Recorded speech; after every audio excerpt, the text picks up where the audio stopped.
الموضة أو الفاشن بتعتبر مركز اهتمام أغلب الناس، وكلنا بنحاول نخلي شكلنا حلو وجذاب في كل الأوقات. هنقولك دلوقتي على 10 نصايح هيدوك ويدوكي إطلالة رائعة من غير تعب. كل النصائح اللي هنقولها تنفع للولاد والبنات على حد سواء.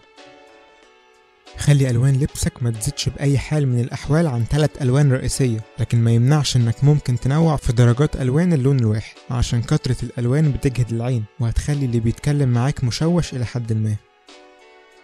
لو انت من أصحاب البشرة البيضاء يبقى خلي أغلب ألوان لبسك غامقة، والعكس لو بشرتك سمرة اختار ألوان اللبس فاتحة، ده بيظهر الهدوم أكتر وبيديك شكل مميز.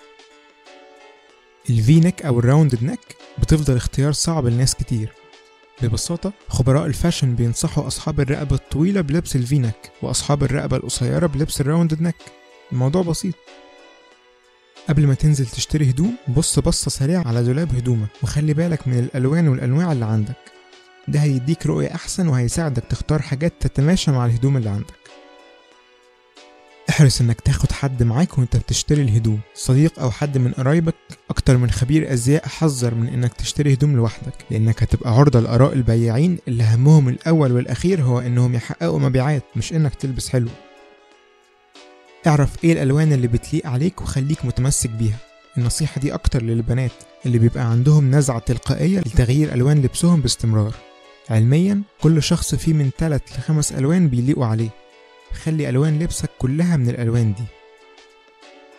الألوان المتناقضة زي الأبيض والأسود مثلا أو الأزرق والأصفر بتلفت الأنظار بشكل جامد جدا لو اتلبسوا مع بعض، فلو عايز متلفتش الأنظار تجنبهم تماما. ولو عايز أديك عرفت هتلبس ايه.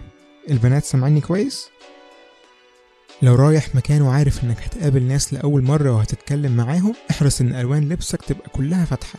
الأبيض أو السكري هم أفضل اختيار، علشان الألوان دي بتريح العين وبتدي انطباع إنك شخص هادئ وعلى قدر من المسؤولية. الأحذية الكبيرة أو البوتس الضخمة مش اختيار كويس للقصيرين، فلو أنت قصير خلي أحذيتك كلها بحجم صغير، وتقدر تلفت الأنظار لجزمتك عن طريق اختيار لون مختلف عن باقي لبسك، لكن مش عن طريق الحجم الكبير.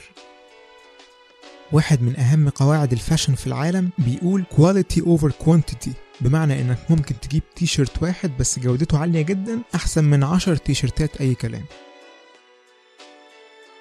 لو عجبك الفيديو اعمل سبسكرايب للقناة عشان تشوف فيديوهاتنا الجديدة، ولو عايزنا نكمل ساعدنا ننشر فيديوهاتنا واعمل لها شير على فيسبوك وجوجل بلس، وكمان تقدر تشوف فيديوهاتنا اللي فاتت كلها من هنا.